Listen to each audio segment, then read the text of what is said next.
Good evening, ladies and gentlemen, and welcome back to Naram Promotions, the Real Deal podcast show. This is Thursday Night Live, and we say time and danger lies ahead. The time it takes to get to those who need relief is a dangerous situation. So help Jamaica with the relief and recovery. Time is of the essence, ladies and gentlemen. It's a long haul, but there's danger ahead. Welcome to Nara Promotions, the Real Deal podcast show. And we call this Thursday Night Live. Welcome. Please like, share, subscribe, comment, and click the notification bell. And always remember, ladies and gentlemen, pray when you're going out. Pray when you're coming in. And always remember, God is in control. To start this off, we're going to ask Pastor Jake, TD Jake. We're going to reach out to him and say for a word of prayer.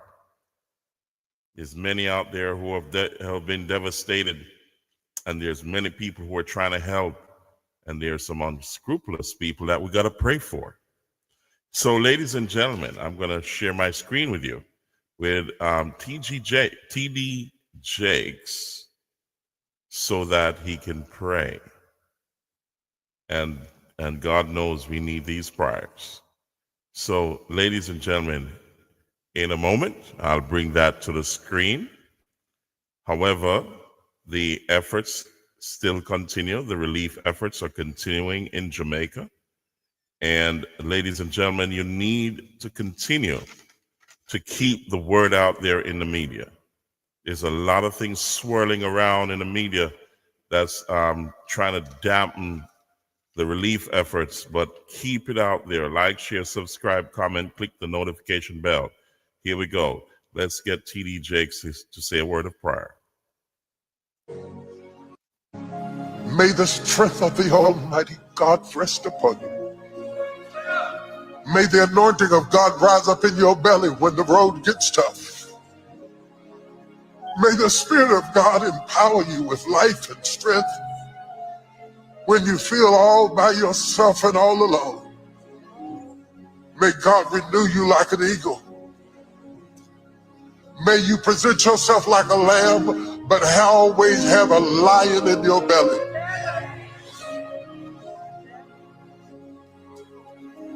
May you stand up against whatever is thrown at you, knowing that he that has begun a good work in you shall perform it to the day of redemption. May the strength of the Almighty Ladies and gentlemen, God. amen. We need strength these days. We've got to have faith. We got to have patience. But let me give you some holy inspiration right now. We all need it. That's some holy inspiration. I'm going to ask Morgan Freeman to help us out in that respect.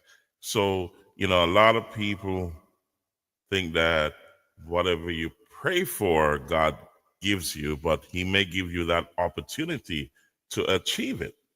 So let me have Morgan Freeman share his thoughts with you so you can understand what I'm saying, because this is just holy inspiration for a lot of us. So ladies and gentlemen, listen and let's learn from this. If someone prays with patience, you think God gives them patience? Or does he give them the opportunity to be patient? If they prayed for courage, does God give them courage, or does he give them opportunities to be courageous? If someone prayed for family to be closer, do you think God zaps them with warm, fuzzy feelings? Or does he give them opportunities to love each other? If someone prays for patience, Let's you think listen God to gives that them again. patience? Or does he give them the opportunity to be patient? If they prayed for courage, does God give them courage, or does he give them opportunities to be courageous? If someone prayed for family to be closer, do you think God zaps them with warm, fuzzy feelings?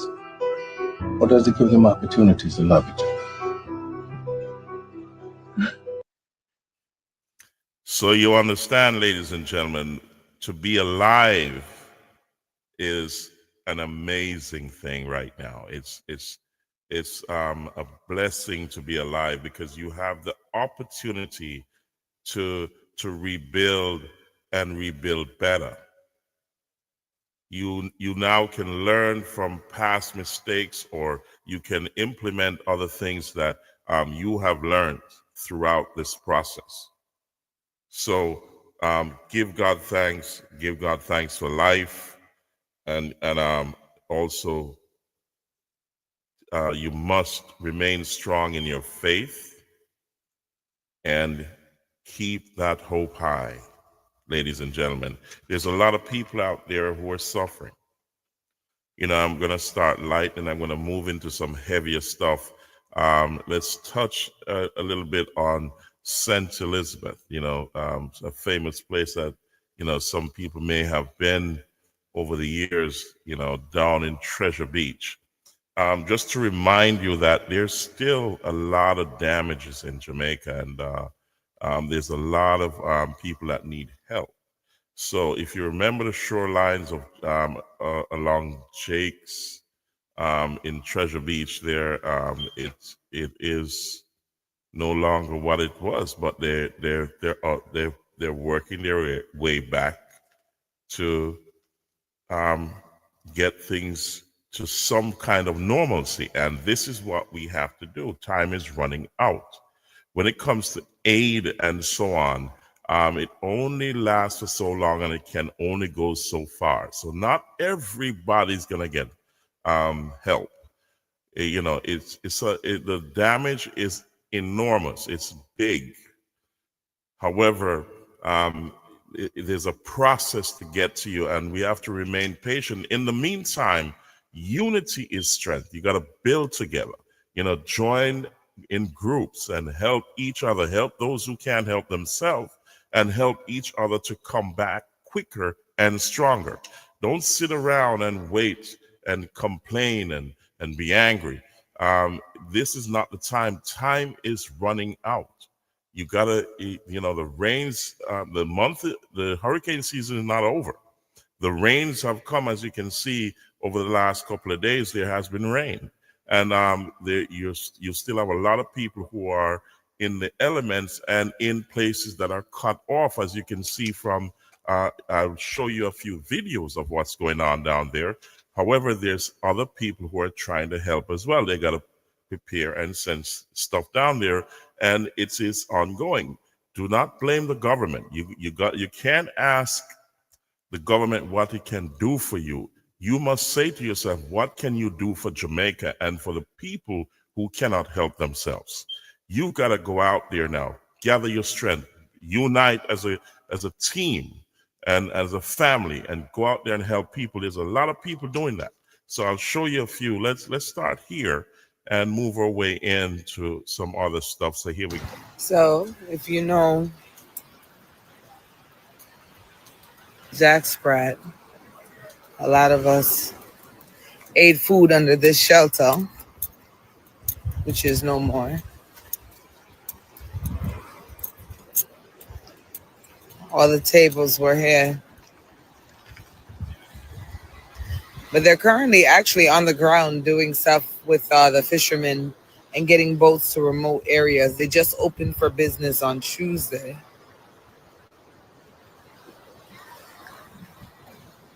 Yeah. So this is Jack Sprat right now.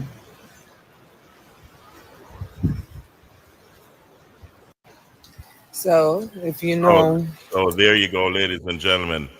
At least they've cleaned up and they're trying to get things back in order, so that they have opened. So there's a lot of people who do not have that opportunity right now, and I'm telling you, it's amazing what's going on. Let's check out and I'm trying to work my way into this. This is a member of the House of Representatives in Jamaica. This is Nikisha Birchman. Yeah. Burchell, Nikisha Burchell. Let's get her up here to tell you what's going on in her constituency. So everybody's hurting. Here we go. Let's get that on the screen. Share that. And we'll get that going in a second for you guys. This is what's happening in her constituency. Let's move that on the screen. 20 cut off. We made a plan last night and we waited for hours to find a way in. Eventually, we decided to try the path of least resistance, which took us through Long Hill, Roehampton, Mafuta, into Mount Horeb, Fern, and ultimately we're aiming to get to Cambridge. At the same time, Council Gordon had a team that was making their way from Stonehenge towards Cambridge to meet us halfway. Our goal was to reach those in greatest need, to deliver some food to them, and to check on the shelters and assess medical emergencies and reconnect communities that have been completely cut off since Melissa, the merciless, passed through. We're also working to open a path from Mount Horeb through Barnet Bush to Springfield, Barnesfield, Maroontown, Garlands, Moko, Arcata. Garlands is my home, where my parents, my brother, they are still marooned. We haven't heard from them since the storm. And many of you are in the same position, waiting to hear from loved ones. Please know that I'm trying to get to them. And I will update you whenever I can connect, even briefly, like I'm doing now, through someone's Starlink. There's only a narrow, very precarious lane open through Long Hill up to Montpelier. Beyond that, the stretch toward Copper is completely blocked.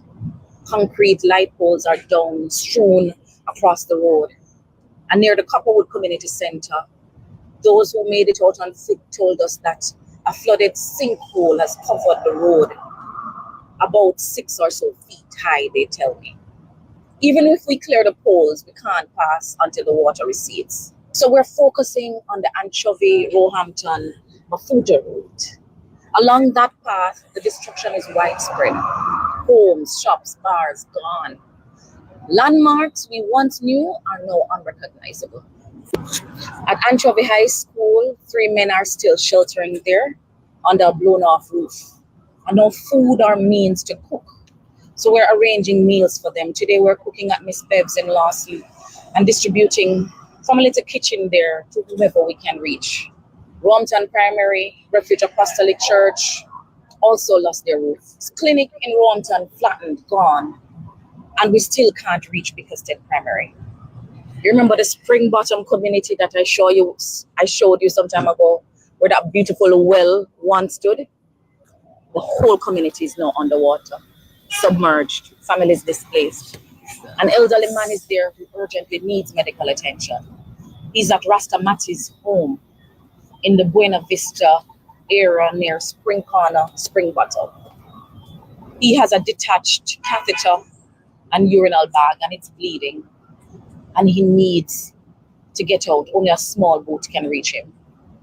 And in the midst of all of this devastation, something gave me hope last night. A young man was riding his bike, desperate to reach a nurse in Normandy. He was coming from Fern. His girlfriend there, taking to have baby. We helped to lift the bike over the poles, to clear the path, and got him through. So you see, in the middle of that storm, there was still a little hope. There was still love. But that little baby is who we're fighting for. I just hope, as I said, that they don't name the baby Melissa. Tick it up. So far, we're aware of a woman in Carlton who is still inside her car. She died.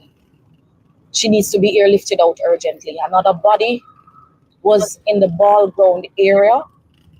Last I spoke, I don't know, a local funeral home was trying to get to them. I don't know where they're going to store the body. And in Blue Hole, a man is believed to still be inside his home. He died during the storm and no way to reach him. This is the reality of rural life after disaster. I want to thank those who've been working around the clock to clear the roads and reconnect our communities. Reese and the crew from Stonehenge, Garnet and the team that is pushing through Springfield to Maroontown, the bikers and the men in Lawson, Roehampton, Mafuta, who didn't know where they were going to sleep last night, but they were clearing the road. And Styles, who has been out clearing the roads, supplying food to those who need it. Without pay, without food, without knowing where they're going to lay their heads, they were looking out for their neighbors. That is the true spirit of South St. James. That is what gives me hope. I know that hospitals and commercial areas have to be prioritized. But when we're ready for the conversation, I want you to know that rural people matter too. We need food, medicine, communication, and dignity for our dead. We cannot continue to be the last to get relief every time. I will continue to lobby for a proper rural disaster response plan and also a development plan for us that ensures our communities are not left behind again. Melissa came straight for us in Deep Rural, and we deserve a response that reflects that reality. We need the helicopters here. We need the resources where they're truly needed. Not for show, not for PR, not to fly over, but to get food to our people, to connect our communities, and to get our dead to morgues. This is the hardest thing I've had to witness, but it has strengthened my resolve. We will rebuild, we will recover, and we're going to do it together. I'll keep updating you whenever I can connect. Stay safe, South St. James. I'm on my way. I'm coming to you. Ladies and gentlemen, truly an amazing effort from the lady there, Nikisha Birch is, what's her name? Nikisha Burchell. She's, I think, in the House of Representatives in Jamaica, and she's moving around, and she's laying it out to you to see that the disaster is real. You know, things may be normal in certain places because they've been able to get back to normal quickly, but there's a side of Jamaica that the whole entire western section of Jamaica is in ruins. Deads are still out there in the open, and that they cannot get to them just yet. It's you have people without roofs; they're sleeping in the elements, and we got to look at this from the Nikisha Burchell. She was in the House pleading with the government, the Prime Minister, to allocate some resources to those areas. So I want you to so check wide this out. and so glaring that we have not seen that kind of treatment that you laid out for us here today. So we didn't see the JDF people rappelling down from ropes and bringing food to the people in these remote communities. We did not see the JDF and the JCF and the NWA and all these agencies.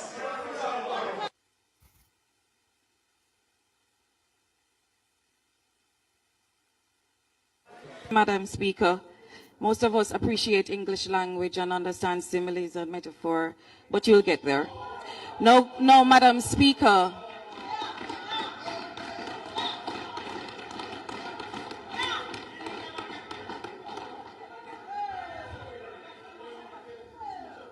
No, Madam Speaker, Prime Minister, and thank you.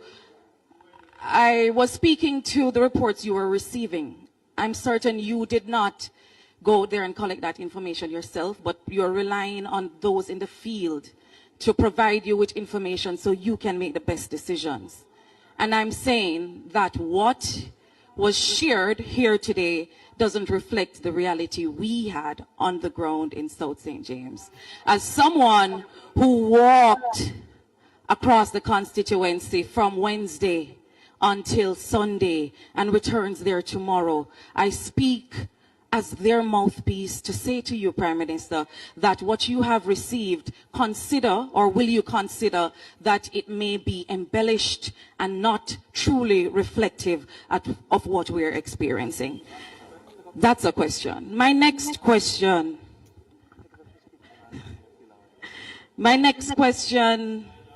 is about the scale of the damage and inadequate allocations. And I want to thank you and thank your cabinet for considering that $10 million allocation to a constituency like South St. James. But when you get a chance, and I know you have a long list of places to go, Prime Minister, will you consider coming to South St. James and these constituencies on foot this time and see for yourself the scale of the damage? I know that data is not our strong point in Jamaica. We don't collect enough data to show you that 5 or 10 or whole communities have been wiped out. And the speaker, the leader of government business can tell you, because he's from Moko, that Moko don't exist anymore. The houses have been flat. I don't know where to start with $10 million. And I'm asking that you do not apply a one-size-fits-all budget or purse to constituencies that have been totally demolished by devastating Melissa. That you come in, not by yourself, but with the technocrats, with those from Mona Geologics, those who actually, not the politicians, they're just noise. I want you to consider, Prime Minister, to come in with the technocrats and see for yourself, because I don't know where to begin with $10 million. And my final question, Madam Speaker, to you, Prime Minister, is compensation and recognition for community responders. For me, I heard when you mentioned, Prime Minister, you know, about all of these agencies that went in and did all of these beautiful things in the constituencies, supported by the men and women on the ground. I wish for you to understand that from our perspective, it was the entire another way around. It's 180 degrees.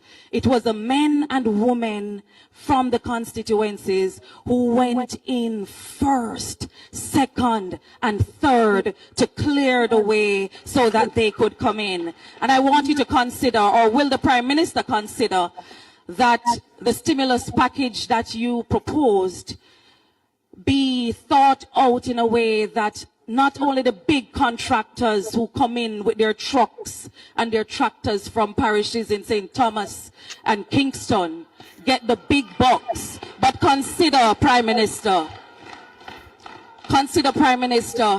that these people who use them saw, them hoe, them machete to clear a path be given some of the big bucks too, and not just the crumbs after they have swallowed up the bulk of it. Thank you, Madam Speaker. So there you go, ladies and gentlemen. There's many sections of the country that are ailing, and it's the local people that are really making the effort to reach others in hard to reach places that the rescue helicopters cannot land because there's so much debris and rubble, and the terrain is not accommodating to that kind of rescue. But the roads have been cut off because of erosion, and you can see. Let me kind of show you some stuff here. I'm gonna touch into a compound town. Let's get a compound up here.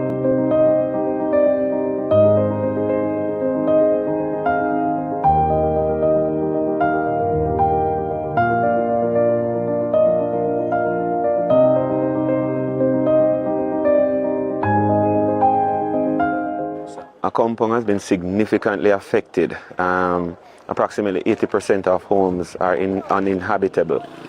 Either the roofs are totally torn off or the structures have been totally obliterated. As you look around, you will see the ravage that was caused by the hurricane. It was a very violent storm, almost a giant tornado, which is the description that most persons have given. And the sheer velocity of the wind and the projectiles, I think there are a lot of persons, particularly elders, that are still in a kind of a trauma. They're very shaken up. So not only do we have a few physical injuries. We also have persons suffering mentally from the displacement and just the sheer violence of that storm. The relief has been coming, and it has been coming steadily.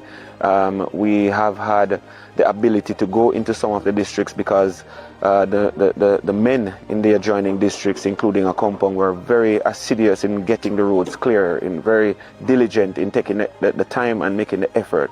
Right, we've been distributing a lot of tarpaulins to help those without roofs, to at least provide some temporary solution that they can actually go back into their spaces and not have their personal items damaged more than they already are. So we look forward to the continued support and communication in this great humanitarian effort that's required for the western part of Jamaica. It was a nightmare. Just inside and just see the roof just blow up. So you just run to safety, go in the bathroom. Where the bathroom is deck, so you're going there for shelter and cover. Yes, traumatized. Even till today, the roofing, the zinc came off. And the utensils and the bed and everything in there wet, and some get damaged. Like the toasters and those, those full of water, so those cannot be used again. The appliances, most of the appliances are wet and damaged. And the breeze blows some of them off, so some get damaged, and the Chester jar, them full of water. Most of the clothes them damaged because clothes run pan clothes. Water full up the jar and so on, and some of the table them turn over. The dishes them blow away and so on. So we have managed this far. We keep up, we have faith, we have life. We trust in God. And we have loved one out there who reach out and give you a helping hand. The problem we kind of have though is the internet.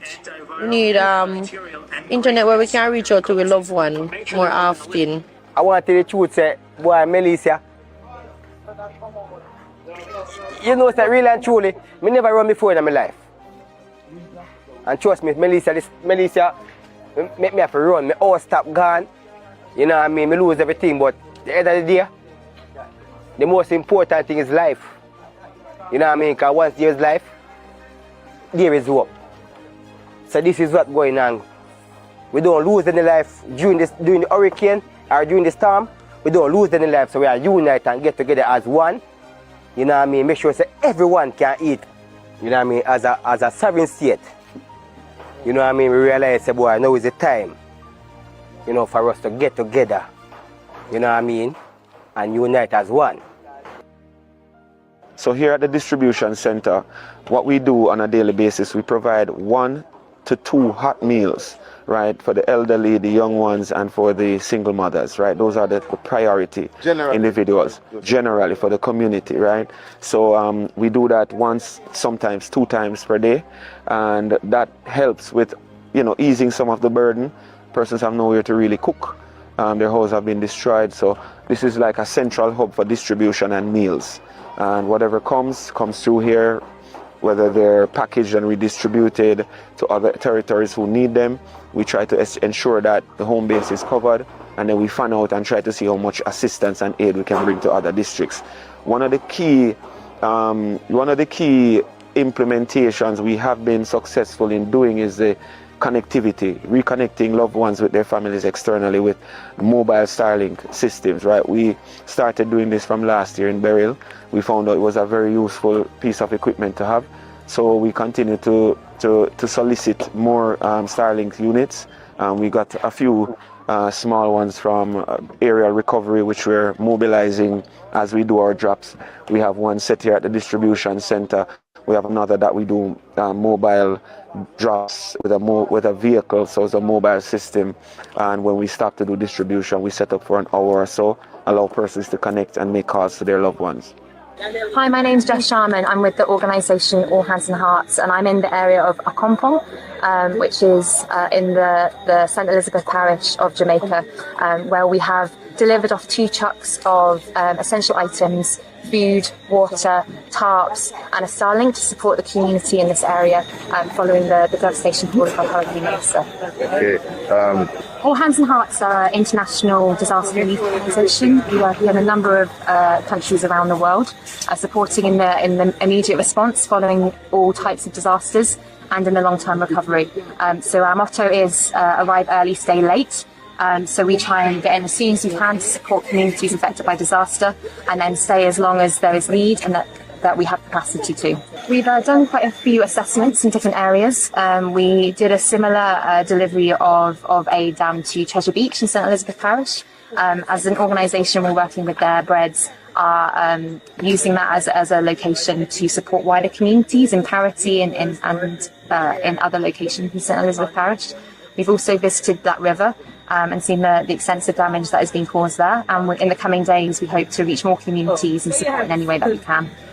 We were in direct conversation with the chief and with others in the area, so we could make sure that the stuff that we were bringing here met the needs of the community. We take that approach as an organisation. There's a lot of organisations who pre-prepare supplies, which is super necessary in many areas, but we like to speak to the communities, ask specifically what they need, and then try and procure those items for them. There you go, ladies and gentlemen. Time is of the essence. Danger is ahead. The help is not going to be there forever, so we got to unite and unite now and unite strong, to get this recovery on the road real quick. I mean, there's so much to be done, and it's such a wide area, so you have to work together and unite all the efforts to bring back some sort of normalcy to the country, and do it quickly. So, ladies and gentlemen, let me add also look at this video here from, I think there's and heavy rains last night.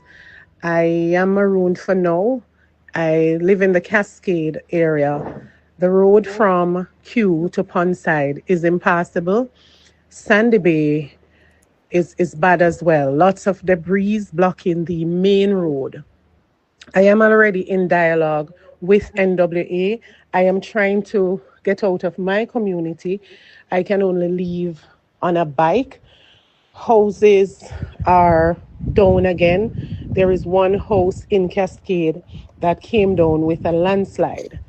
So I am on my way now to see what is happening down in Sandy Bay. I can't say where else we have damages, but for now I can tell you that I am not expecting good news when it comes on to the hilly interiors of Eastern Hanover.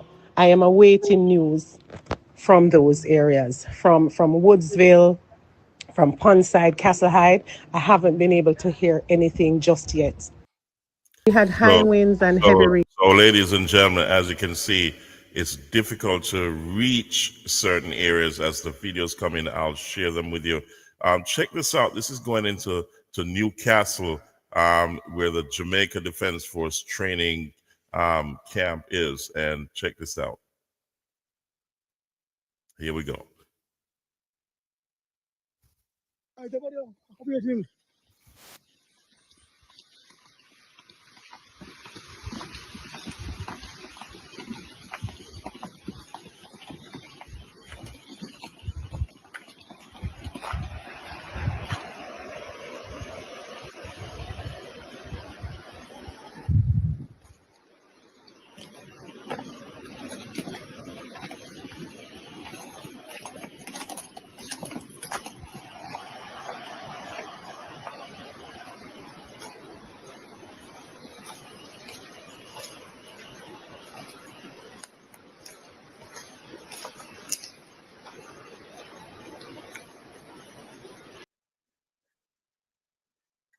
Ladies and gentlemen, there you go.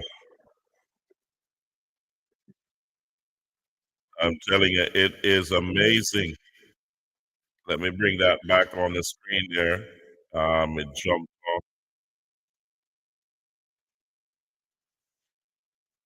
So hold on, ladies and gentlemen. Let me share that with you again. Big heavy something, get up. You don't know it's better walk to a coffee place, and then come down right here, so. Then come down right Let's here, so. back this up a little bit. Here we go. Right here, so then come down. Here we go.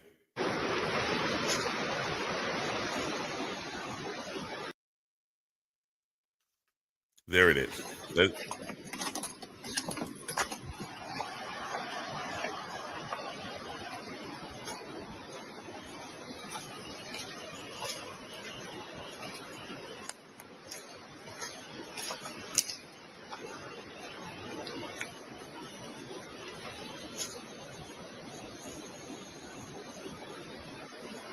See them? You used to switch and walk, because as you can see, there's no road. So see them a while ago walk, get them some jump, so they get some heavy jump. You don't know where they find road, they make road.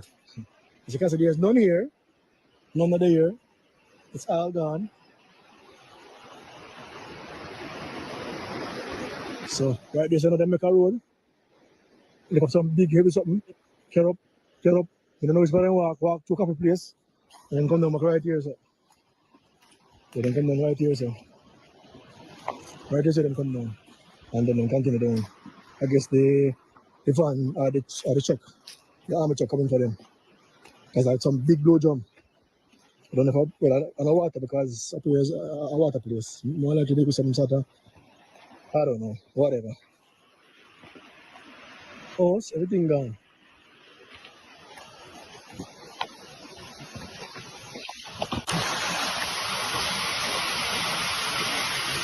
Them get on the drum them, and go back. Then life hard, brother Andrew. You have to do something for your soldier them, because this don't look good. I'm going to walk too far. So I say I'm going to walk with the load. So Andrew, my boss, you come myself. If you do something for the soldier them, your boss, eh? Yeah, man, the life hard, man. Then come back, okay, back a big long. You know, for Newcastle, the finance man, good God, man. And I'm carry load a while ago. So boss Andrew, there's something done them, saying? Okay, let's tell you. Up in the Blue Mountain, hungry will kill you. So you can't thirst. You can drink water till the belly burst to the shine. You're hungry, you can't thirst. There you go, ladies and gentlemen. That's leading up to Newcastle, the JDF training ground. The road has been cut off. You see the landslide. Homes are gone, and so on. It's horrendous when you see the devastation all around the country. So let's move on to the next video that shows another home in this is South Trelawney, which it disappeared from the landslide took it away. This was a mega storm of immense proportions, and I'm telling you, this was normal. So like, share, subscribe, comment, click that notification bell. Keep these videos in the media, because it is not over. There's still a long way to go, ladies and gentlemen, and you got to help your fellow Jamaicans to recover. So here we go. And I realized that they switch pipes. Let me bring that How back. you survive this? That took me out. I was in the building and I realized that the switch pipes at the back were cracking up. And I went to the end of that second floor. Yeah. I looked up the step and I realized the step were bursting coming down. And I never even had time to lock back the grill. Says you alone live here? Yes, I live on the second floor down there. And I never had time to lock the grill, not even the shop grills when I came up. And by the time I reached up here, I realized there was a ditch between the road and the property. Mighty God. It was already cracked straight across. I had to just jump over. So how you reach up? The step was cracking up while I was coming up. So I had to run up on the same step, because that's the exit. The road was the shop was at the at road level. People could drive onto the piers, drive and just buy and go back. Ladies and gentlemen, did you hear what they just said? If you see down in the dip where the house kind of cotched on the cliff face there, it was at where they're standing right now. And it left from there and slid down the entire building. So let's continue to listen. In their vehicles. So the entire structure come down. Everything went down. From here up here, the road level to where it is now. I have a building plan. A plan was passed by parish council. So I honestly, I was told by Mr. Shaw that this is a fault area, sitting on a fault line. So before that approved, them never know that. I don't know.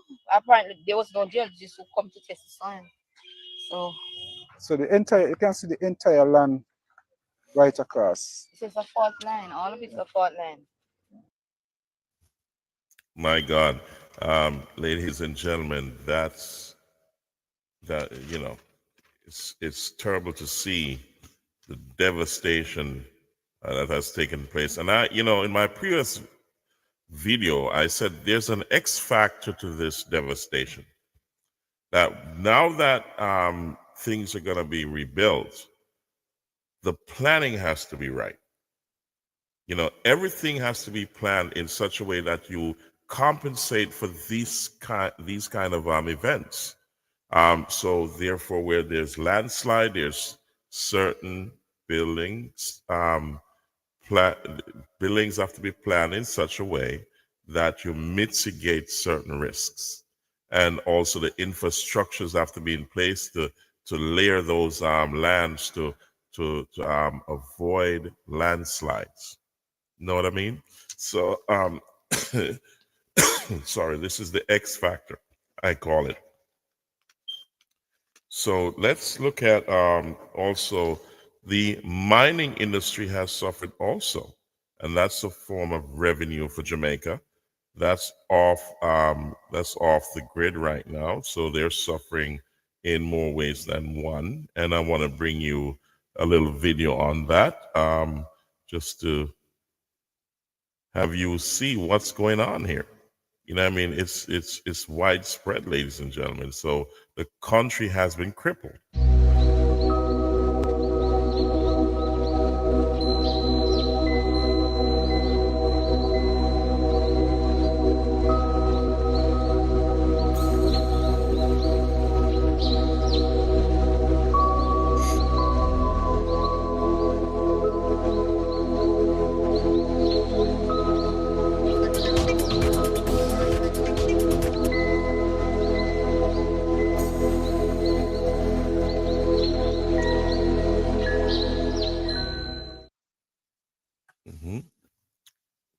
So, ladies and gentlemen, as you can see, Hurricane Melissa deals a $40 billion blow to the mining sector, and that's what they've assessed in early in this their assessment.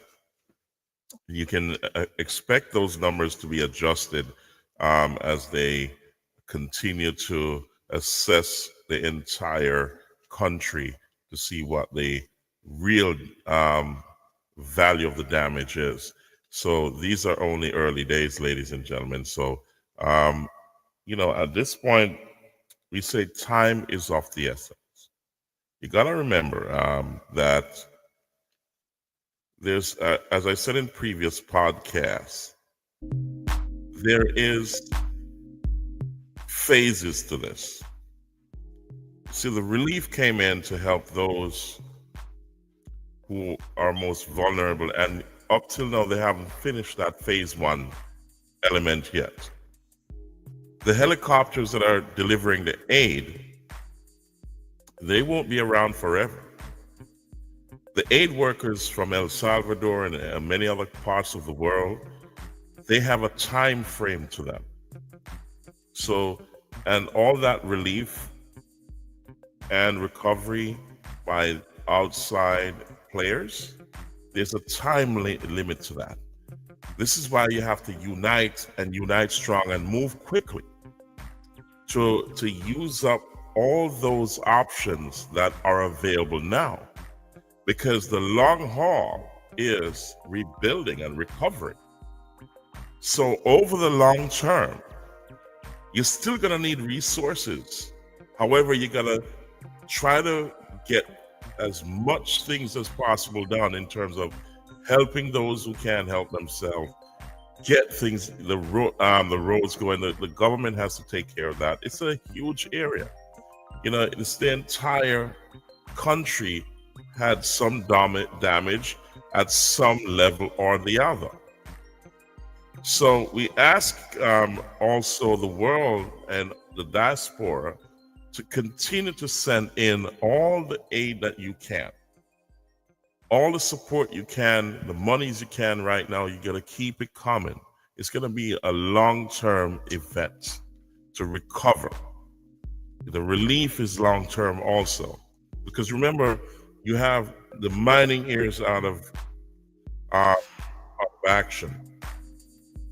A lot of business is out of action, so there's no place to work or to earn. So we got to keep supporting the relief and recovery effort.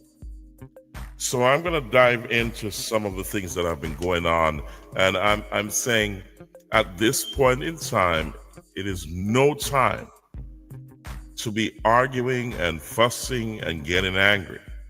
Action speaks louder than words. Let's move into action and unite.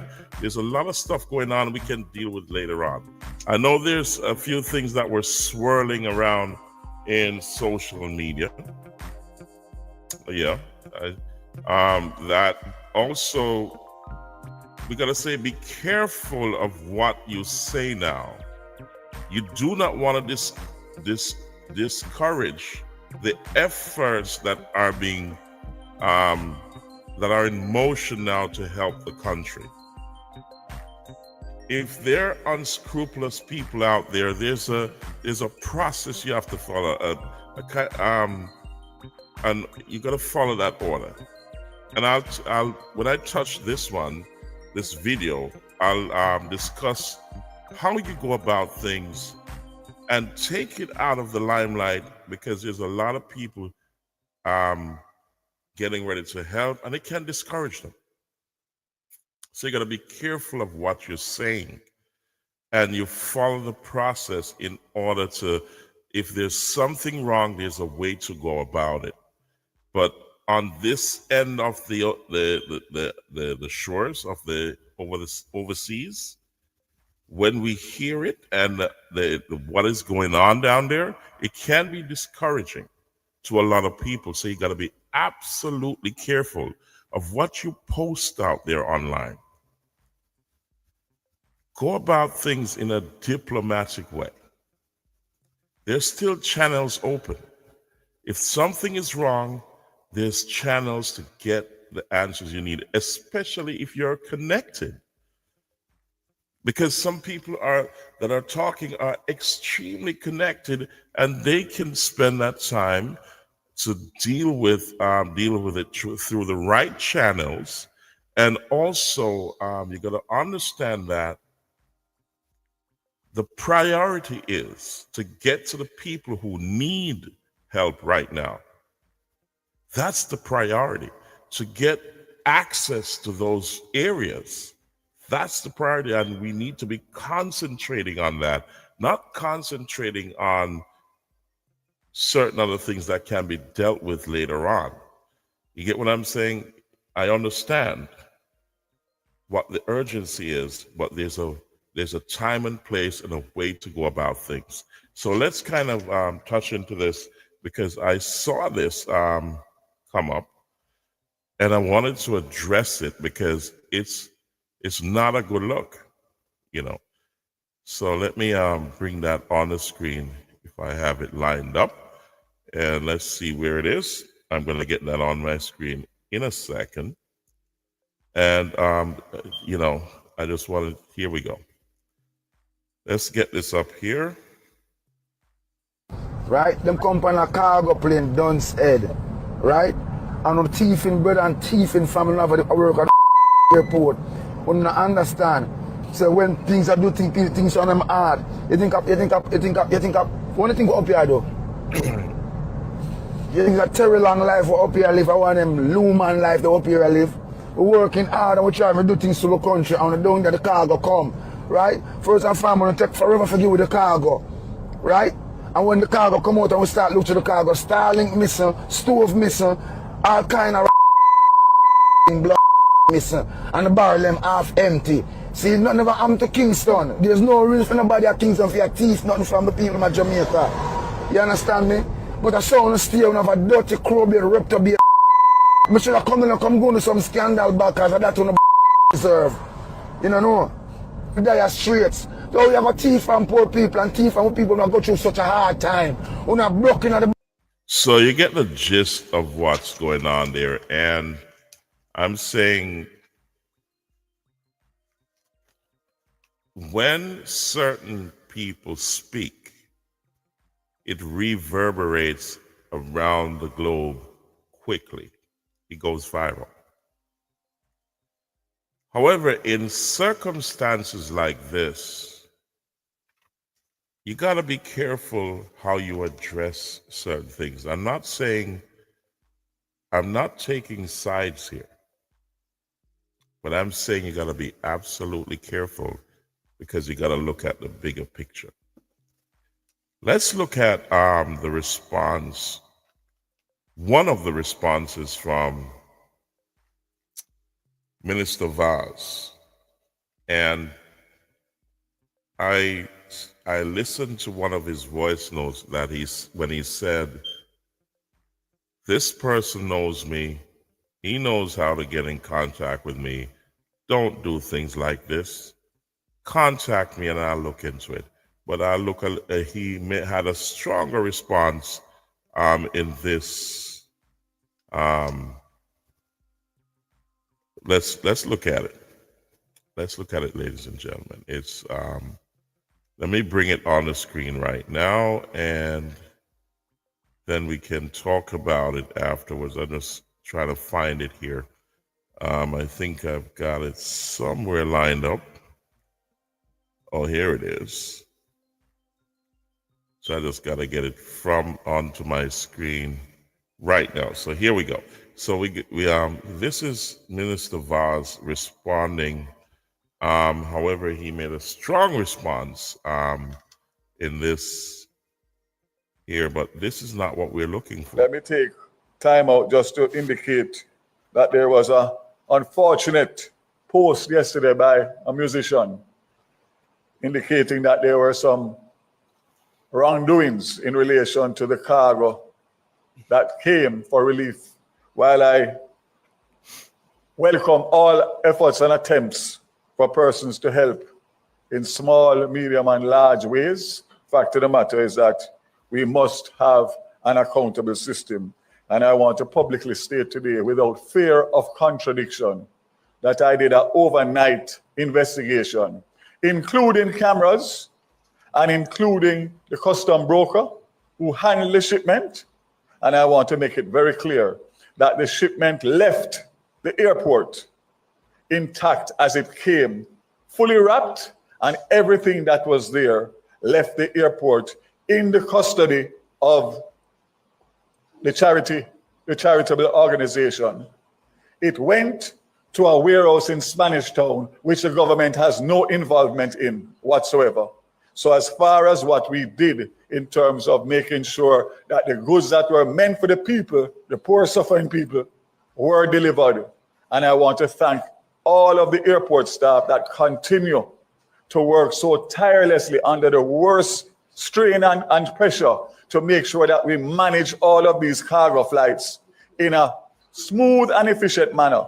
I am the first one to say that it's not perfect because we are now overburdened with more flights than we normally expect. However, we are doing our best, and I'm going to ask for everybody to please just do what you are doing and do so in the best interest of the people of Jamaica, and do not cause mischief or nuisance, because I will be there to defend the government as long as it is on the seaside or the port side.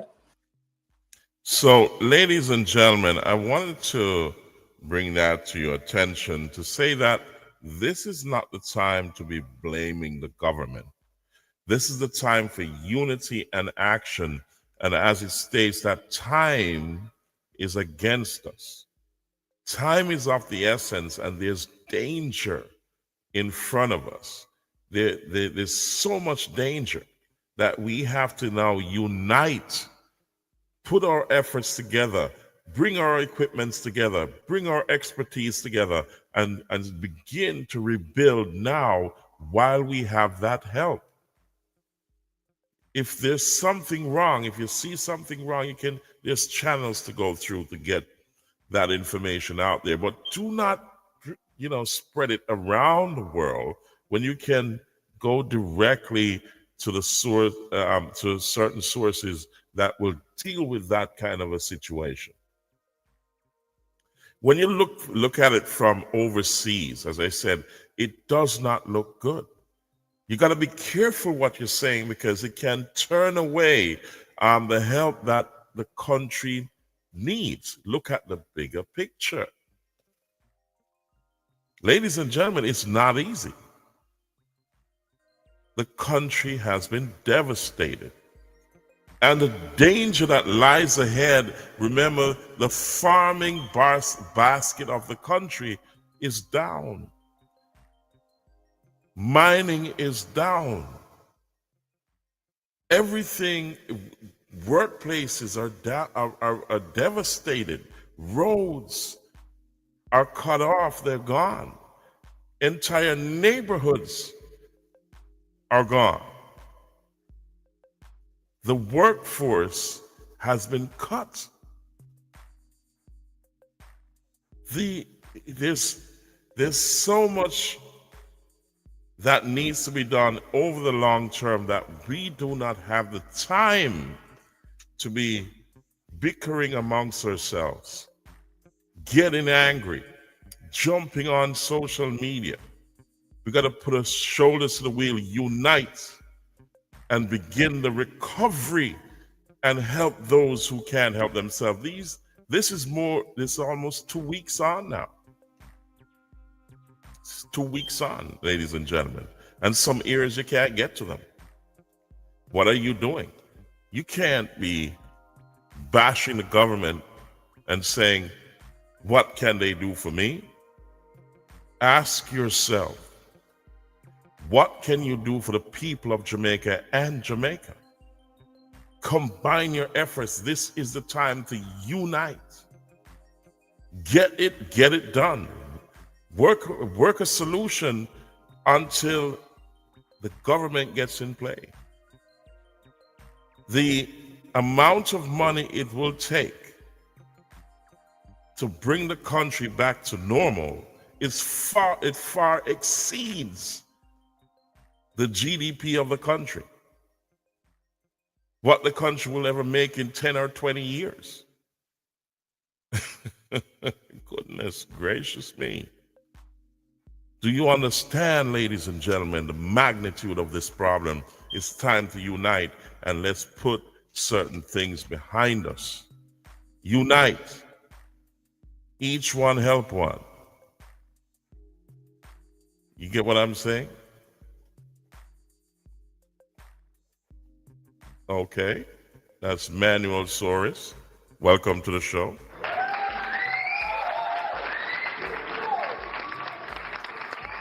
Ladies and gentlemen, it is not easy. And let's move on to the next video. And Manuel, I'll get back to you in a second. And we're gonna look at the help that we're getting right now. I wanted you to check this out. This is one of the U.S. helicopters.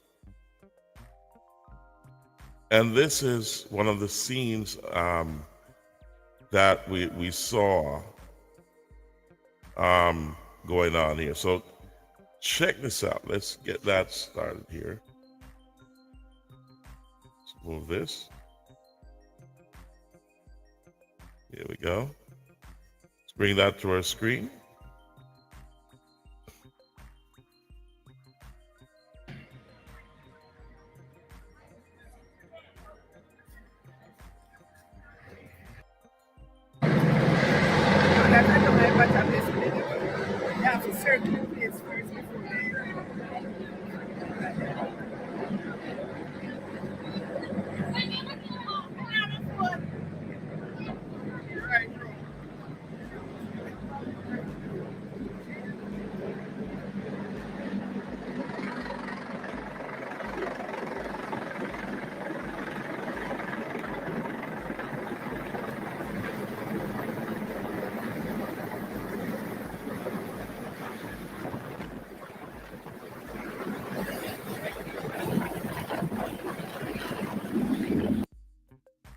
Check this out. Let's move it. Hold on.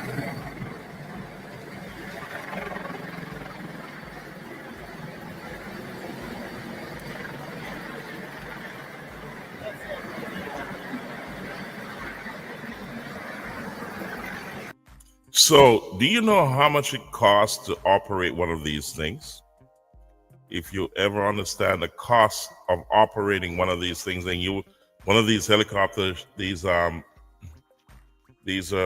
Apache helicopters, U.S. Apache helicopters, it costs a lot to operate one of these things, and they won't be around forever.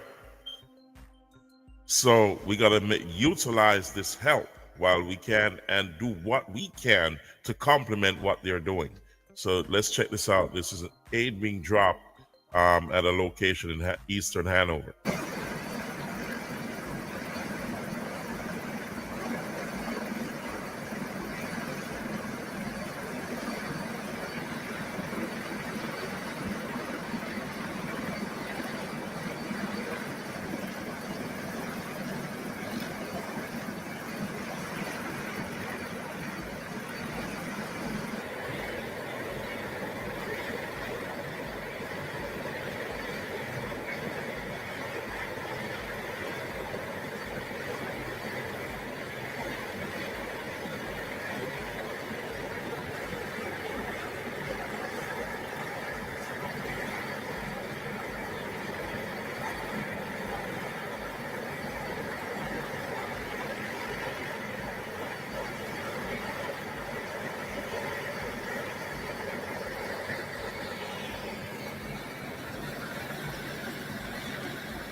So as you can see, ladies and gentlemen, the soldiers are coming in to unload this massive helicopter with aid for that section of Jamaica. And we say it's a beautiful thing from the U.S. government.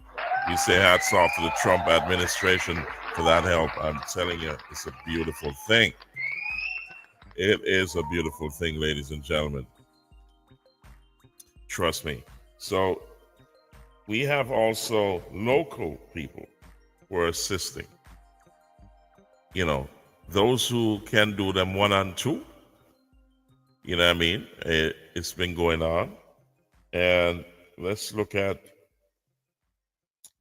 let's see, Vibes King. He's trying to get some assistance to coordinate some help to reach the country of Jamaica. I want him to say it in his own words. So he's saying, let me put him on the stage first, and then if you know Vibes Scheme, he does a lot of he's on social media. He's a social media influencer, and here he goes. Listen to him. There is anybody in the parish of Westmoreland that has information on a credible organization that is on the ground in Westmoreland, helping the people out there, please have them reach out to me ASAP. I know of this organization within the States that is trying to send help to the people of Westmoreland. They want to help with the essentials, you know, food, water, all of that. So if you know of an organization, please have them reach out to me ASAP. You know, we need to help the people of Petersfield, Bastard Cedar Walk, South Lamar, surrounding areas, all those places. So please have somebody reach out to me ASAP. Thank you guys so much. So you heard it, ladies and gentlemen. You know how to get to him on the websites. Check him out, you know. That's a beautiful gesture.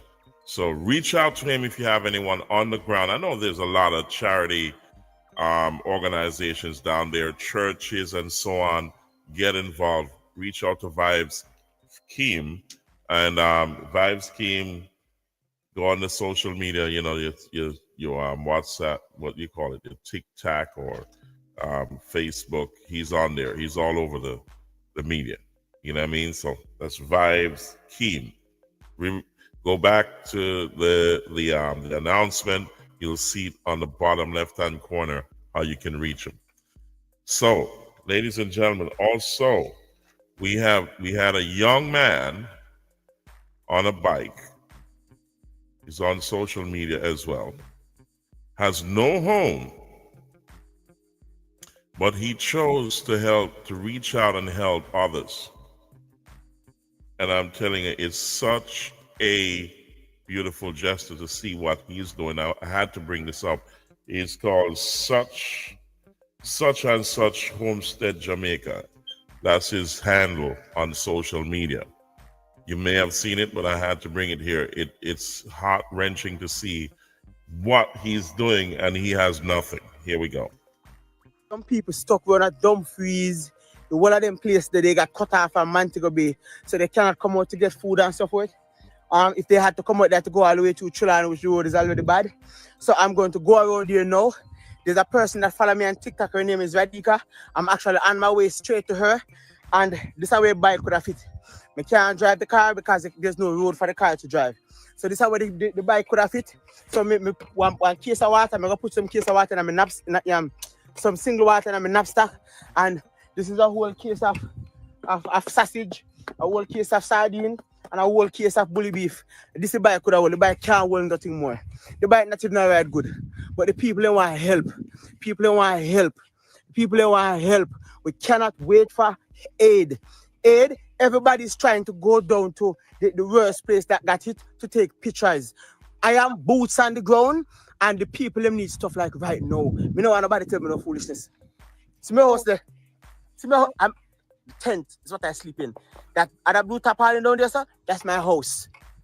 But them say when I want to help, you must first start to serve. Serve. If you're in a one position where you don't know what to do next, serve.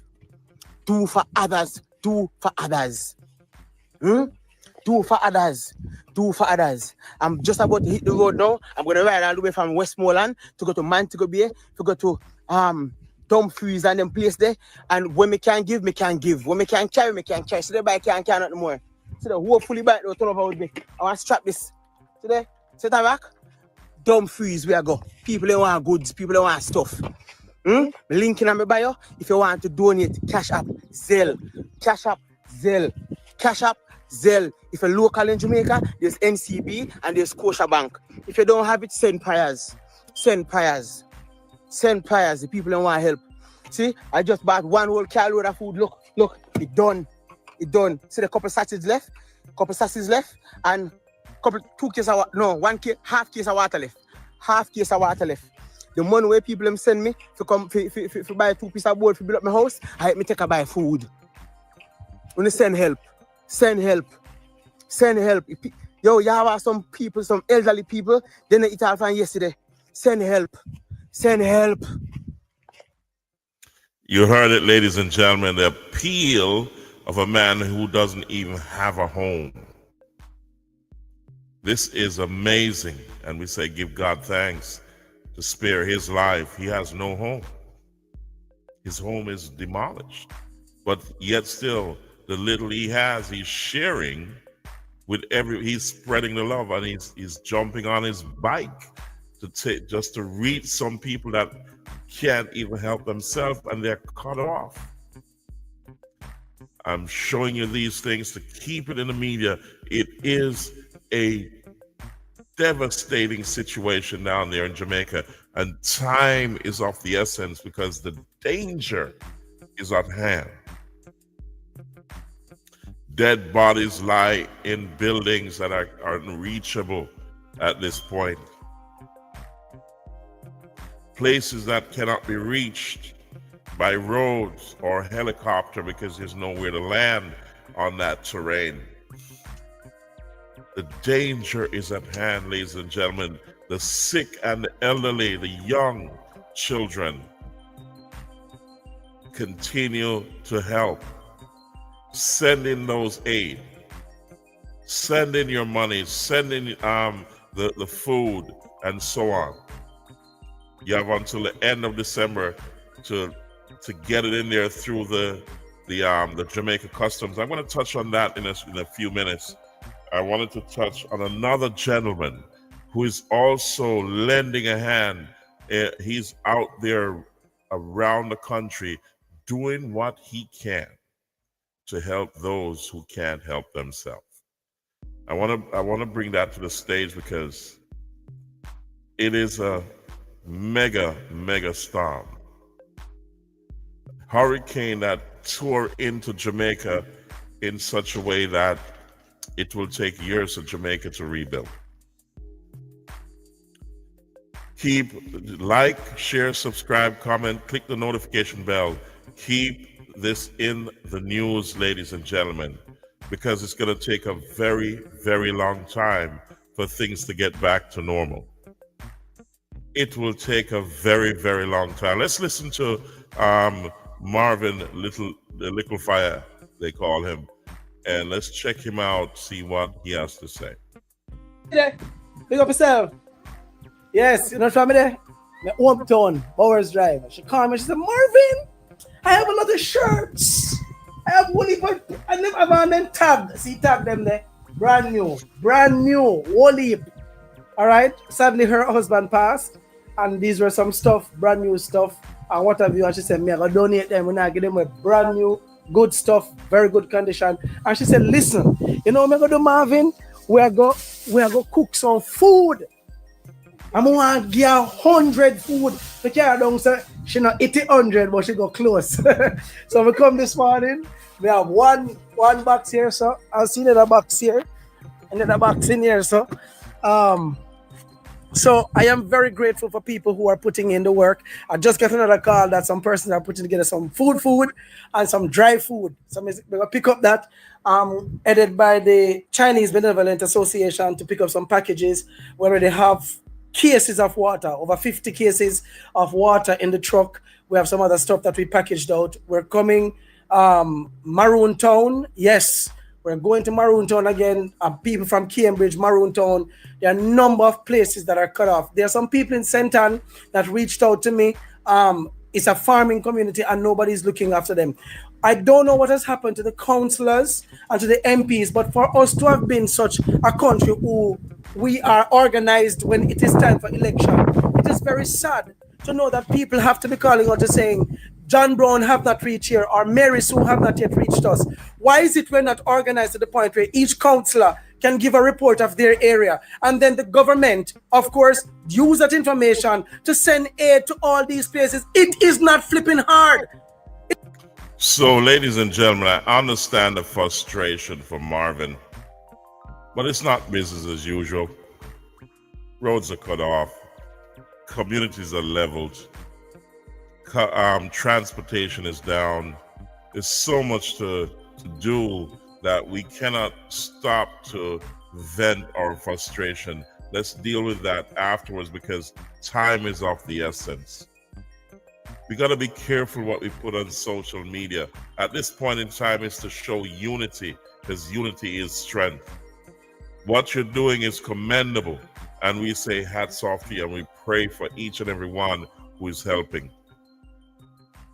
Put in your, keep helping, donating, like, share, subscribe, comment, click the notification bell. Share this to the world. You got to keep that spirit alive to help those who can't help themselves. It's going to take a very, very long time for Jamaica to come back to normal. Ladies and gentlemen, it's Menacing Melissa. It was a Category 5 like you've never seen it before. But the government, the people, all around, they're doing what they can to assist in this devastation. All around the world, there's people helping.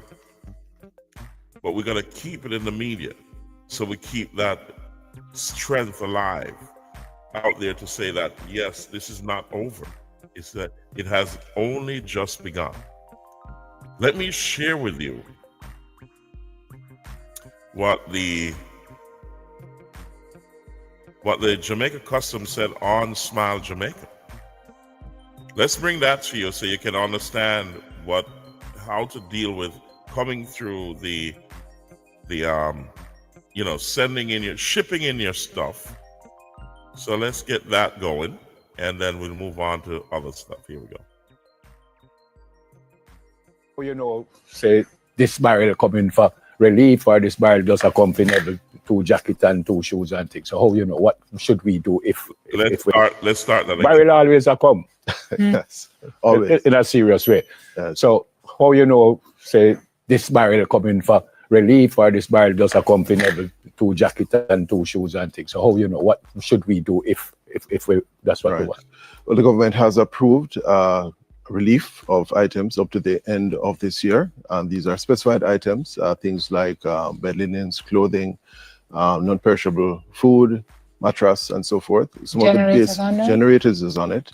The styling kit, many persons are appreciative of that. That's now one of the primary means of communication for persons on that end.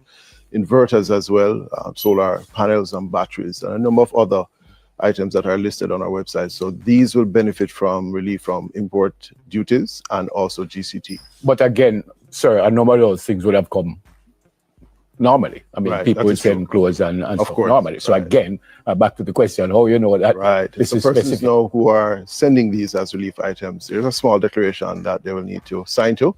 It states that these are for relief and for those persons. And that is on our website. They just simply copy that, sign it. So it's a declaration saying that these are relief items, and that will be it. And they'll be exempt from those fees. What is the state of the wharf now and your ports of entry? I can only imagine. Right.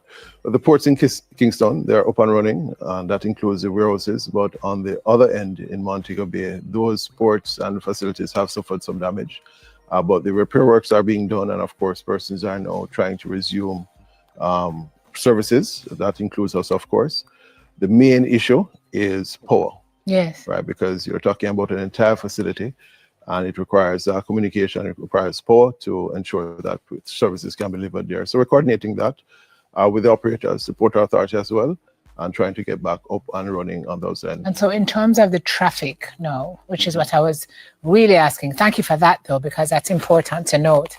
In terms of the traffic now coming in, what have you seen relative to, your baseline of what usually comes in? Right, so the activities in Kingston are at a peak, of course. Goods coming into Kingston are normally moved coastwise to the port handlers facility. The air cargo facility as well in Montego Bay, that has suffered some damage, but there is a rerouting of those. Everything is coming into Kingston. To Kingston, right. Wow. They have started receiving commercial flights in Montego Bay as well, but again, there's some damage to some of the facilities. Mr. Williams, some people might want to send stuff directly to a hospital or maybe to a school as opposed to me or Simone, because, is it the same thing that obtains for that, or that would be something different? Right. So we do have a body that's set up specifically for that for the schools. It's the National Education Trust, NET. And of course, they represent charitable donors, persons who are sending. Of course, we know that, as was mentioned before, over 600 schools are damaged. And so that is coordinated through NET. That the information is on the website in regards to the consignment details. And for healthcare, of course, that is being done through NHEF, as the National Healthcare Enhancement Foundation. And of course, they deal with all the consignments in terms of medical supplies, etc., on behalf of the hospitals, etc. Now, at the national level, however, there are a number of international donors, non-profitable organizations who are wanting to contribute large amounts of relief as well. Whether it's large or small, it doesn't matter. And that is now being handled by the Office of Disaster and Preparedness and Emergency Management, ODP. ODPEM. ODPEM, right. Not through you. And not through customs. We coordinate with ODPEM in regards to the inspection and releasing of those goods. However, they have to be consigned through ODPEM, and there is the supportjamaica.gov.jm portal. So international donors are encouraged to visit that website. Of course, it has a long list of items that are needed at the national level, things for rebuilding, things for shelter, and food supplies, etc. All of that is listed there, and they can make that application online now, and they receive the approval, and of course, the details in regards to the consignment.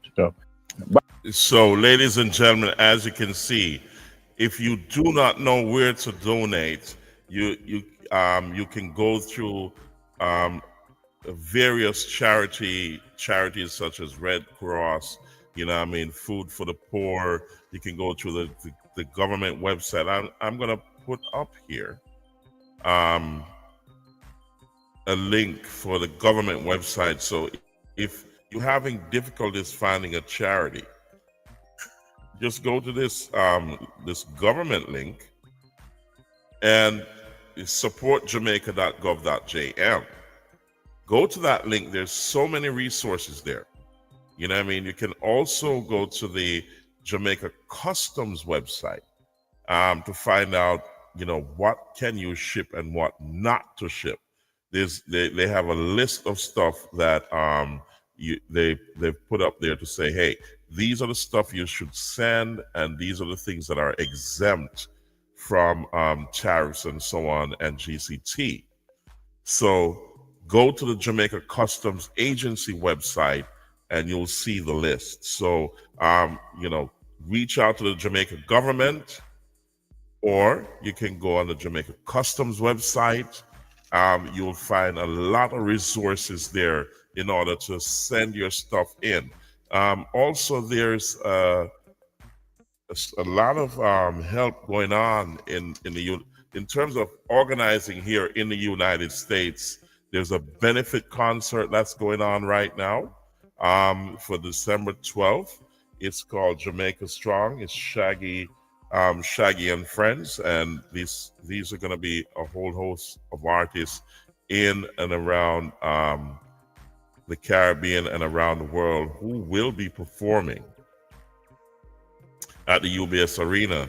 That's in Queens, New York. So you got to check it out. You can buy a ticket. You don't necessarily, if you can't make it to the concert or you can't donate, you or send stuff to ship, then you can buy a concert ticket, and that goes to the relief effort in Jamaica. So check this out. Here we go. Food and water. So I don't want to be flagged for the music, but you can see this is the Jamaica Strong concert. This is the benefit concert for the relief of Jamaica.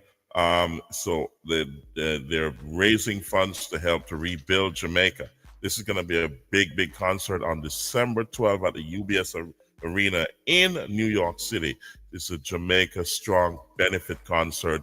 Just buy a ticket. You can go onto the UBS Arena website. I'm going to put that up right now. You can check it out, ladies and gentlemen.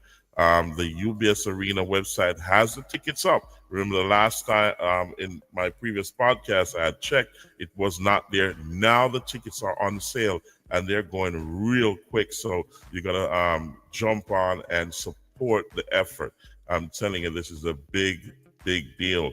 So let's get that up here in a second. Let's get the UBS Arena ticket. Where to go? Here we go. Okay, so on this website, I'm going to put it up on your screen right now. Let's get to the website. And as you can see, UBS Arena tickets. Let's scroll down to the December 12th. And the tickets, yep, there it is, ladies and gentlemen, right there.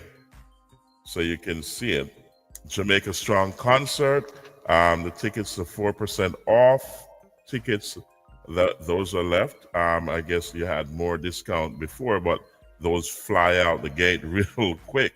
So if you need tickets, you can go onto the UBS Arena website and also other major ticketing agencies. Just check around for the Jamaica Strong concert, UBS Arena. So as you can see, let's go back down to December 12th, Jamaica Strong, UBS Arena, Elmont, New York. So the tickets are up and ready. So hold on, let me click on that so you can see what's going on. Hold on a second. Let's scroll back to it. Here are the tickets. Let's see. Let's see what the price is. Hold on a second. Continue. View tickets. Let's see what's good. Let's view there you go. The tickets are okay. You see the prices. The $349. Certain sections, there are different prices depending on the section of the arena you're going in. As you can see, you can choose which section you want to get in at what price. You know, the further away from the stage you are, then, you know, the more the ticket prices. Well, the closer you are to the stage, the more it is. The further away you are, then, you know, the ticket prices get cheaper. But you can buy a ticket and support the event, support the relief effort, that is. So as you can see, and I'm trying to get that on your screen here so you can see what I'm talking about. Let's get that up. All right, so let me get I thought you were seeing that, what I'm seeing, but I got to put it on the screen. So let's get that off and share the other section so you can see what I'm talking. Here we go. So as you can see here, the ticket prices are as follows. Let me get this media. Let me get this away so you can see what's going on there. There you go. So as you can see, the different floors and sections of the arena, the UBS arena, that's what it looks like, you know, on a floor plan level. There's different levels to that, you know, floor 1, 2, 3, 4, 5, and so on.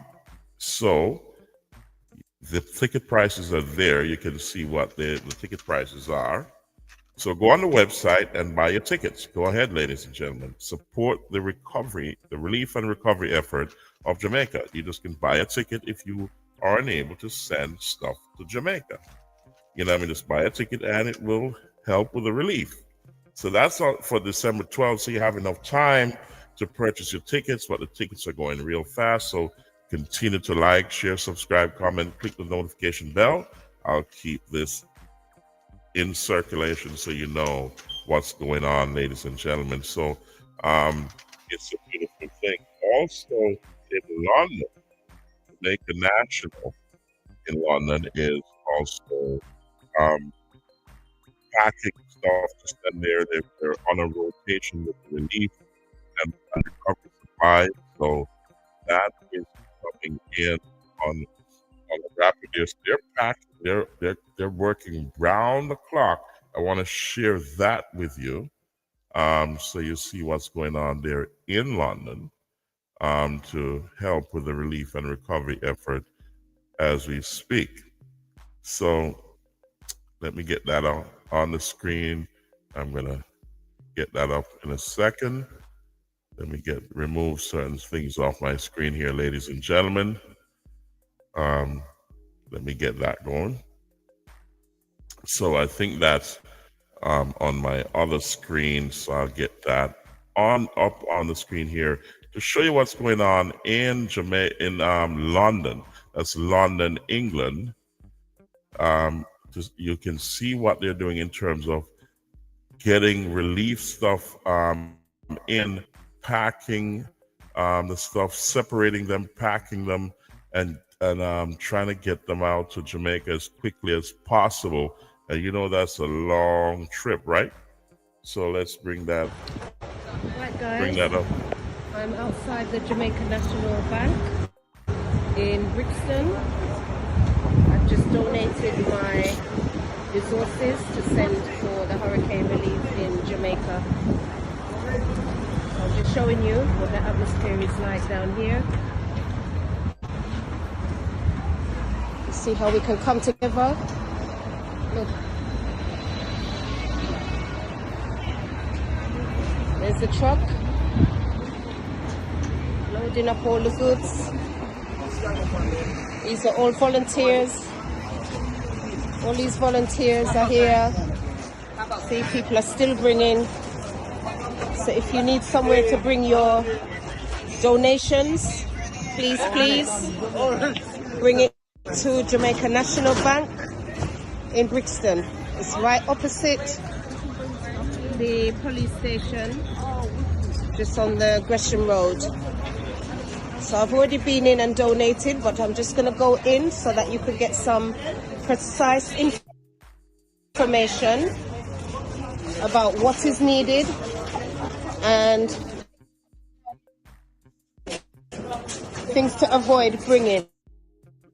Volunteer here. I spoke to this lady earlier, and I'm just going to so that you can hear for yourself.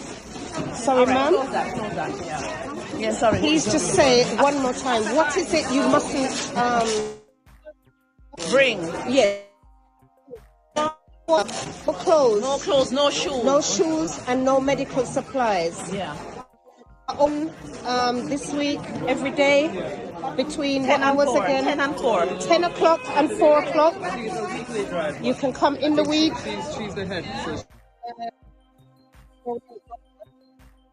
Goods. I think on a Wednesday they need volunteers. We're here Monday through to Saturday, 10 till 4. You leave and we pack on a Sunday. Right, okay. Guys, so this is where you bring your donations. It's very overwhelming here. This is where the love is. Look. Okay, so guys, please come. Bring. You can.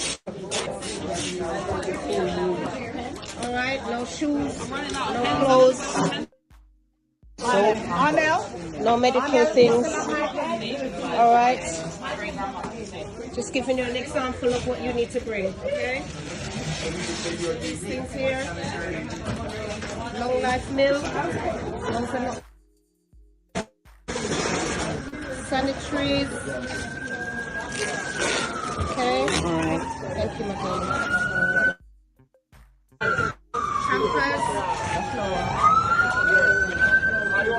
Just giving you an idea of what you need to bring. Okay. All right. So one more time, this is the Jamaica National Bank in the corner, just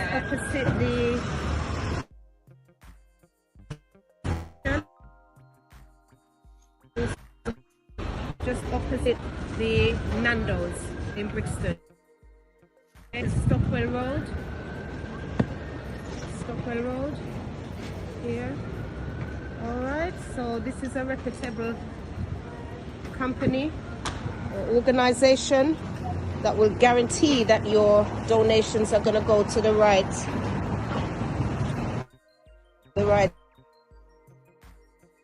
It doesn't cost a penny. Please bring your donations here and they will deal with all the shipping. So, ladies and gentlemen, as you can see, Right, guys. all around the world, people are coming together to help. So you got to like, share, subscribe, comment, click that notification bell. Keep it in circulation. Let people know what's going on. The recovery effort is not over. The relief effort is not over. It's a long haul. People are still suffering. Business places are down. They have no jobs, nowhere to go, no form of income. So they're going to continuously need help until things come back to normal. The government of Jamaica cannot do it by itself. It is far beyond the coffers of the government. We got to help and continuously help and also coordinate with those, join groups, go and help if you have a skill, a trade, you have some sort of equipment that can help with the recovery. Please do so. Because the faster the country gets back on track, the faster the people can get back to work and get back to being independent. This is not the time for shenanigans. This is not the time to argue and get upset. This is the time to unite and pool our efforts and our resources together to build back stronger. The government is doing what they can. And they're not perfect, neither are you. If we had been paying our taxes, land taxes, and all that good stuff, maybe things would have been different. A little bit more money would have been there. But not everybody does that. We got to understand nobody's perfect. We're not blaming anybody. But we all have to come together and pool our resources together, pool our efforts together, pool everything together, and move in one accord. The more we unite, the stronger we get, and the faster we recover. It's time to unite and move quickly because time is of the essence. We don't have a lot of that because the help that we're getting from the US, El Salvador, England, and so on, France, Barbados, you name it. Check it out. I wanted to show you another video with Barbados stepping up to the plate. You get what I'm saying? Barbados stepped up to the plate. And they're sending medical help. That's a beautiful thing. We say hats off to Barbados. That's awesome. Let's get them on the screen right now and show you what's going on with that, with Barbados stepping up to give Jamaica some well-needed help in the medical arena. There's a lot of people suffering down there, and they have decided to step in from the request of the government. Here we go. In an official request to the government of Barbados for the deployment of the hospital. The purpose of this deployment or this request is to provide, in particular, public health care and emergency health care services to the people of Savannah Lamar, which is the capital of Westmoreland, the Westmoreland Parish in Jamaica. This operation by the and has been named Operation Helping Hands. The mission during Operation Helping Hands will be for the brave volunteers and members of the BDF Field Medical Hospital to provide emergency medical support to the people of Jamaica who are still suffering from the impact of Hurricane Melissa, to replace temporarily the public health care systems normally provided by the Savannah Lamar Public General. The composition of the Field Medical Hospital, as some of you may be aware, the Field Medical Hospital to be fully staffed requires at least 70 medical and logistical technical personnel to staff the Field Medical Hospital for approximately 2 weeks.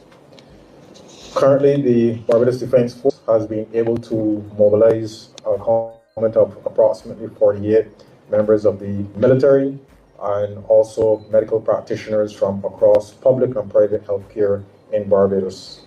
The approximately 22 vacancies filled through the of CARFA and also members of the Jamaica Defense Force. There you go, ladies and gentlemen.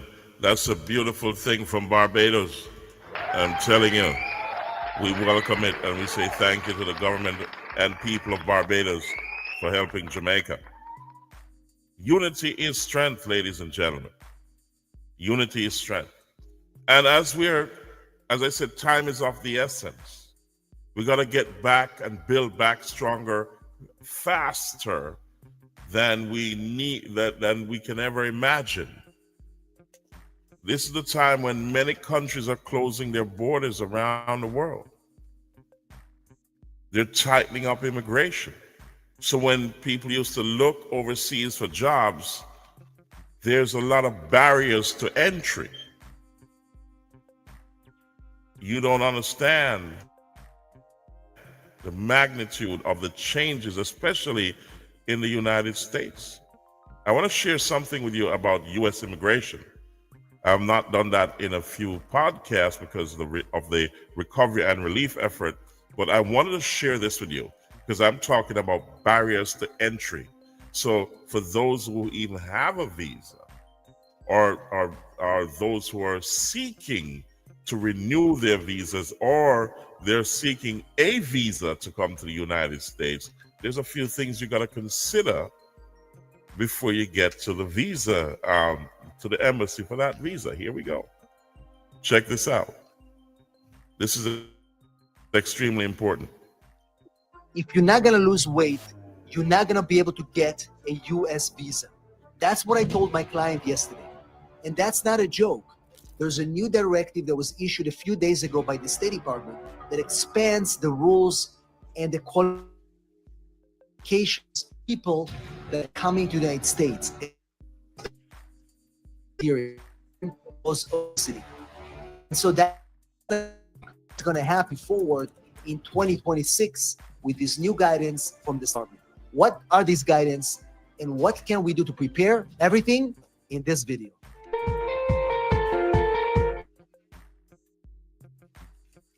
Welcome back to Immigration Channel.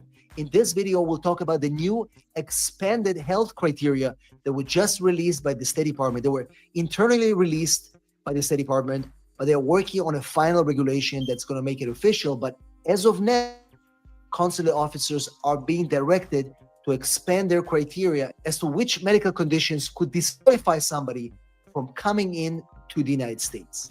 So what happened a few days ago? Well, the State Department issued an internal directive to all officers, including those at embassies and consulates worldwide, directing them, hey guys, when you evaluate visas. Now, we know that medical condition and medical screening has always been an issue. It's always be able to get a visa. If you had a disease or any other communicable diseases, you couldn't get a visa. But this directive expands it to more chronic illnesses like obesity, blood pressure, certain cancers, heart condition, and even mental health condition like severe depression, bipolar. So while this cable still has not been released to the public, we know that these guidelines are currently being implemented by US officers across the world. Why are they doing this? Because they're telling officers they need to assess these applicants to see if they're going to become public charge. They're going to take money from the government because of their medical conditions. What is the likelihood that these conditions will drain the US government? Now, let's talk about these expanded list of medical conditions because there's quite a few of them. Now, before I talk about this and financial capacity assessments and what you can do to prepare for this, to pass those interviews, even if you have some of these conditions, I want to ask you a big favor, guys. If you're watching my videos, but you have not subscribed to my channel yet, please do so right now. Click the notification bell so you don't miss any of my videos. And also give us a big like so YouTube will be able to show these videos to more people just like you. As always, if you need help with your immigration matters, send me a text 619-483-4549 or go to www.immigrationsap.com. Leave your details and one of our team members will contact you ASAP. Now, what are these expanded medical conditions? So the State Department essentially instructed these officers to look at the list of chronic medical conditions that could, if long-term care is needed, could be very expensive and potentially, if the applicants cannot afford it, will drain the US government because they have to pay for it. Some of these conditions are, number one, cardiovascular diseases, any chronic health with your heart or things like that. You had heart bypass, you had a heart transplant, potential, elevated issues with your heart.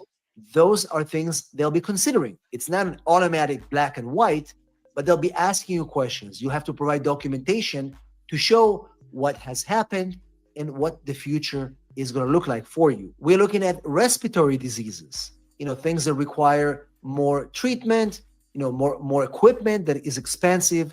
Those things, they will be asking questions to see what you've done before and what is your plan for the future. Cancers are also on the list. It's the first time that cancers are on the list because, as you know, chemo is expensive. If you don't have health insurance in the United States, people get into trouble, get into debt, and eventually lose it all. People who get cancer, they have no health insurance. This can be up to $200,000, $300,000, $400,000 in treatments, and they are going to be looking at that kind of figuring out they can afford it, if they have private insurance, and if they don't, it's also going to be neurological disease on that list, and mental health conditions, bipolar, severe depression. All these require very expensive medications, and if you don't have the money or insurance, it's going to be a problem for your visa. But also, they're expanding it even further. They're looking at, well, does this applicant have dependents? So, for example, you're getting a green card through your spouse, and you have a child that potentially could be disabled. Maybe they have some heart conditions, or maybe they had or have cancer. That could also be a factor. Depends on whether you'll get a visa or not if you have dependents that are also ill. Because the way they see it, if you have a child that you have to take care, let's say they have a special condition, special needs child, you won't be able to work, therefore you won't be able to support yourself. Very, very wide, broad power given to these officers to make those determinations.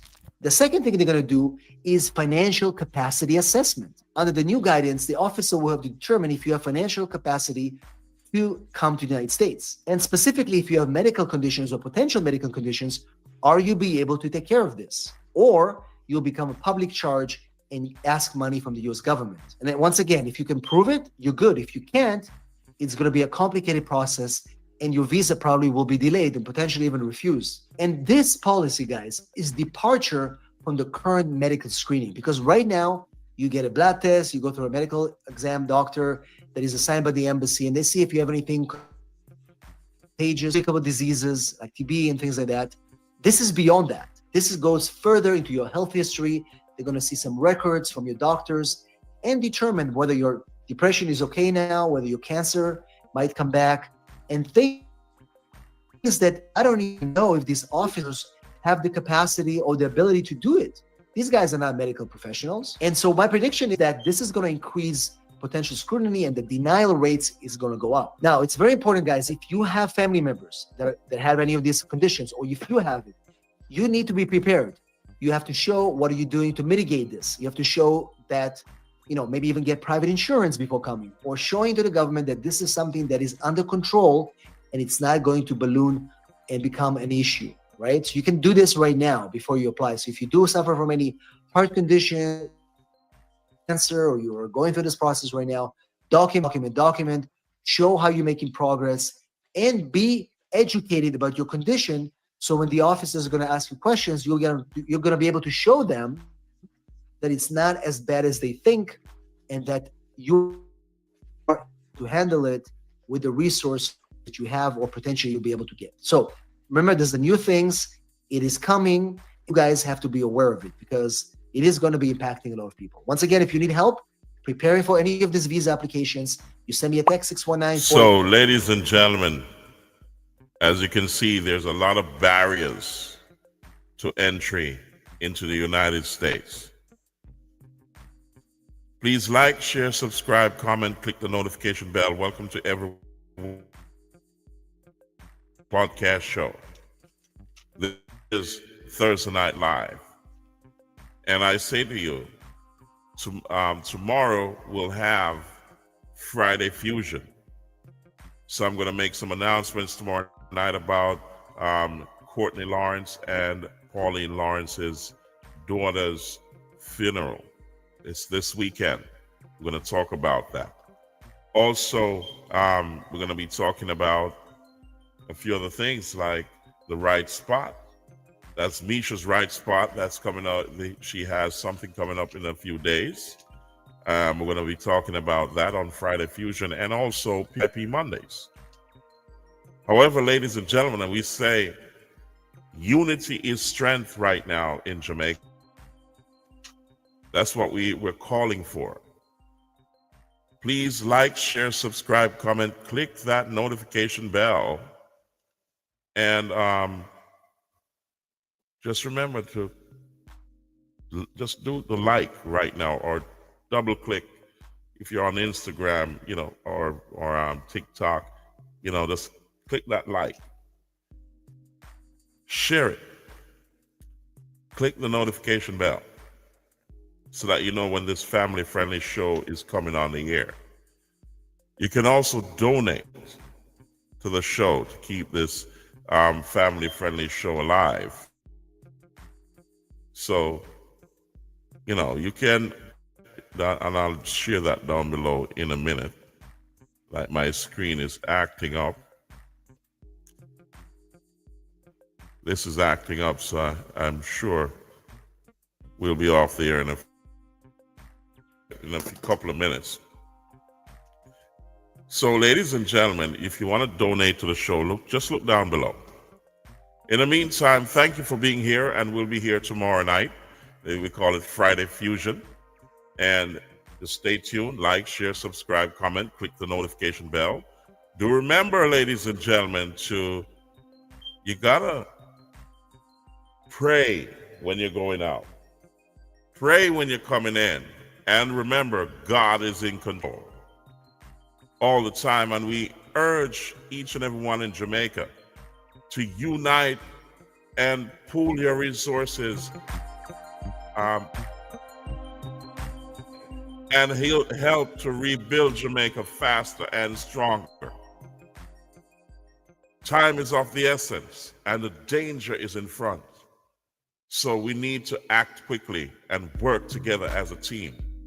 Let's stay off the social media, stay away from the negatives, and concentrate on getting the country back on its foot, because the danger is in front of you. It's in front, ladies and gentlemen, because the longer you take to get things back to normal, the worse things get. So we say, continue to donate, continue to contribute, spread the word, like, share, subscribe. That's the least you can do, because we open the lens to you. We say thank you, ladies and gentlemen, for being here, and we say we always appreciate it.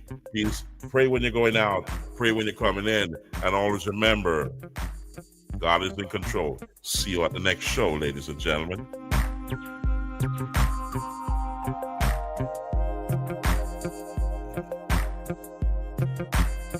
Nara Promotions is at you.